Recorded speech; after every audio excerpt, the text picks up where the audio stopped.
Shalom, salam sejahtera bagi Bapak Ibu, saudara-saudara, anak-anak yang dikasihi oleh Tuhan Yesus Kristus.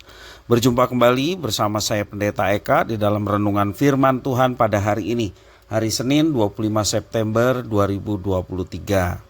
Sukacita dan damai sejahtera dari Tuhan Yesus kiranya menyertai hidup kita sekalian. Puji nama Tuhan. Pembacaan firman Tuhan pada hari ini sampai pada pembacaan Injil Yohanes pasal yang ke-16. Kiranya firman Tuhan memberkati kita sekalian. Baik, sebelum kita akan merenungkan bagian firman Tuhan hari ini, mari kita akan berdoa bersama. Tuhan Allah Bapa di sorga, di dalam nama Tuhan Yesus, kami datang padamu mengucapkan syukur terima kasih buat kasih setia dan pemeliharaan Tuhan atas hidup kami sampai pada hari ini.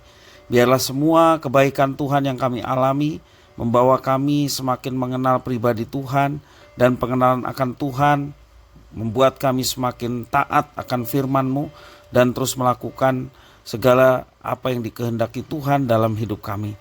Terima kasih ya Tuhan, karena itu kami mau mengisi hati pikiran kami dengan kebenaran firman Tuhan.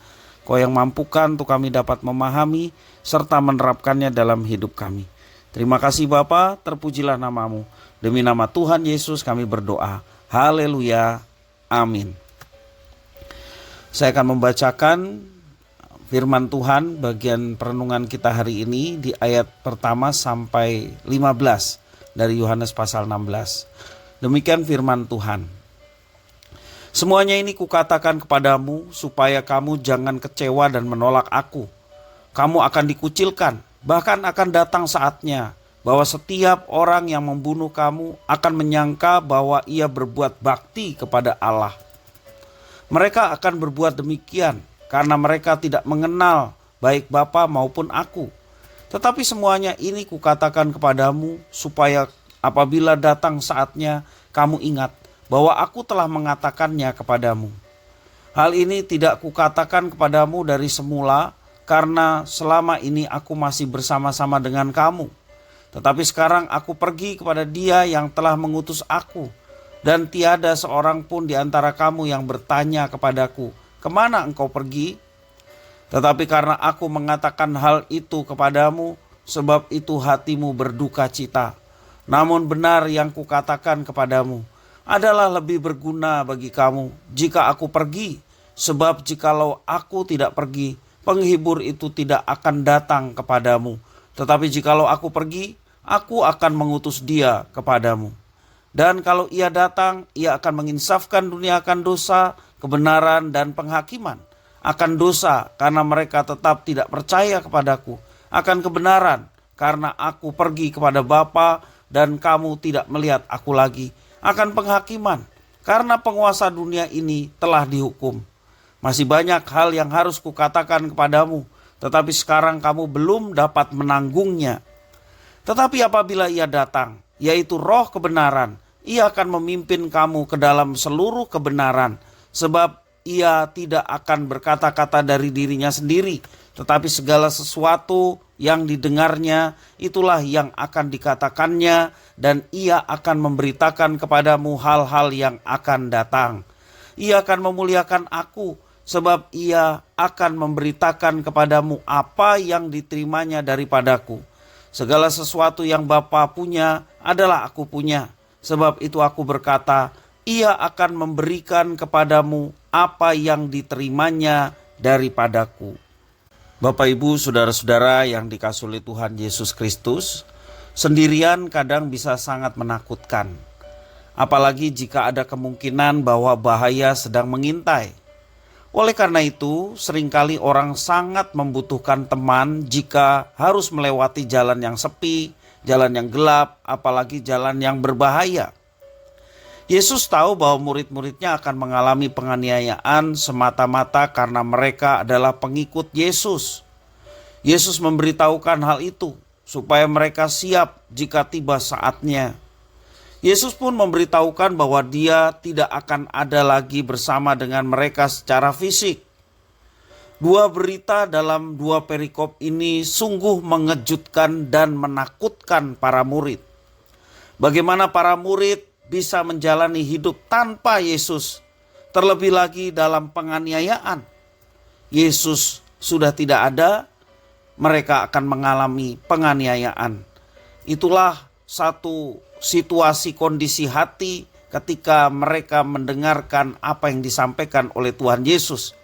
Memungkinkan kalau kita pun membawa diri kita pada situasi seperti itu, akan mengalami ketakutan yang sama. Akan tetapi Yesus tidak membiarkan mereka menjadi takut. Ya, Yesus tahu bahwa murid-muridnya tidak akan bisa menjalani semua keadaan itu sendirian. Dia memang tidak hadir secara fisik, tetapi ada teman yang akan menyertai murid-muridnya. Siapa? Yakni penghibur. Dalam ayat yang ke-7 menyatakan demikian. Sang penghibur inilah yang akan menjadi teman seperjalanan para murid.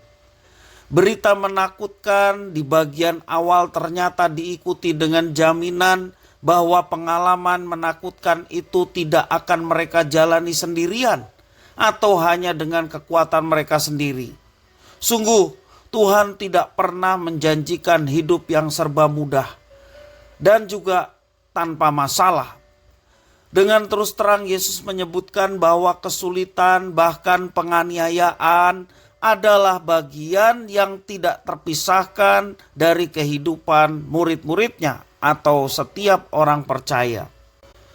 Sama seperti Yesus ditolak oleh orang-orang, demikian para pengikut Yesus pun memiliki potensi untuk ditolak oleh orang-orang karena nama Yesus. Namun demikian, Tuhan tidak membiarkan manusia berjalan sendirian. Sebagaimana para murid menerima janji akan hadirnya penghibur, yakni Roh Kudus, pribadi Allah Tritunggal yang bersekutu dengan kita. Kalau kita mau percaya, kita pun akan menerima janji yang sama seperti yang dialami oleh murid-murid. Bapak, Ibu, saudara-saudara yang dikasihi oleh Tuhan, pada saat ini mungkin ada yang diusir oleh keluarganya karena kepercayaannya kepada Yesus. Tidak bisa beribadah dengan leluasa atau tidak memiliki izin pendirian gereja. Sangat sulit untuk mengurusnya. Jangan takut untuk tetap melangkah. Tetaplah berani dalam iman kepada Yesus. Karena kita tidak pernah sendiri. Kita selalu ditolong oleh penghibur yang maha kuasa, yakni Roh Kudus, yang secara permanen menyertai kehidupan kita. Sebagaimana Tuhan berjanji apabila Ia datang, Ia akan menyertai kamu selama-lamanya. Dan itulah keistimewaan setiap orang yang menyerahkan hidupnya untuk percaya kepada Yesus. Mereka akan mendapatkan keistimewaan. Keistimewaannya adalah Roh Kudus, yakni Roh Allah sendiri yang berkenan bersekutu dengan pribadi yang percaya kepada Tuhan Yesus. Karena memang untuk percaya Yesus pun itu semua karya Roh Kudus dalam kehidupan seseorang. Dan lebih dari semua itu, Roh Kudus yang akan terus menuntun untuk menjalani kehidupan sesuai dengan rencananya. Bahkan memberikan kekuatan, penghiburan, tak kala mengalami duka cita karena penganiayaan ataupun tantangan dalam sebuah perjalanan kehidupan di dalam mengikut Kristus. Tetapi kita meyakini dan percaya barang siapa setia sampai akhir, kepadanya akan dimahkotai mahkota kehidupan. Karena itu Bapak Ibu Saudara, mari kita tetap meminta pimpinan Tuhan melalui Roh Kudus yang tinggal di dalam diri kita, supaya kebenaran firman-Lah yang tetap kita laksanakan secara konsisten dan hidup kita pun boleh menjadi berkat bagi sesama.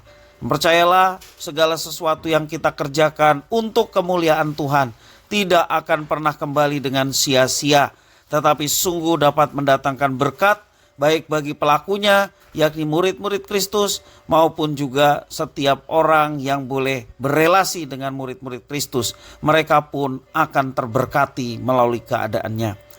Kiranya firman Tuhan memberkati kita sekalian. Mari kita berdoa. Tuhan Bapa di surga, di dalam Yesus Kristus, mengucap syukur atas firman Tuhan. Mampukan kami untuk menjadi pelaksana firman Tuhan, memancarkan terang Kristus dalam kehidupan kami setiap hari. Walaupun tantangan sedemikian berat, tetapi kami percaya ada Tuhan yang bersekutu dengan kami, memampukan kami untuk tetap berjalan sesuai dengan rencana dan kehendak-Mu dalam hidup kami. Terima kasih Bapa, terpujilah nama-Mu. Demi nama Tuhan Yesus kami berdoa. Haleluya. Amin.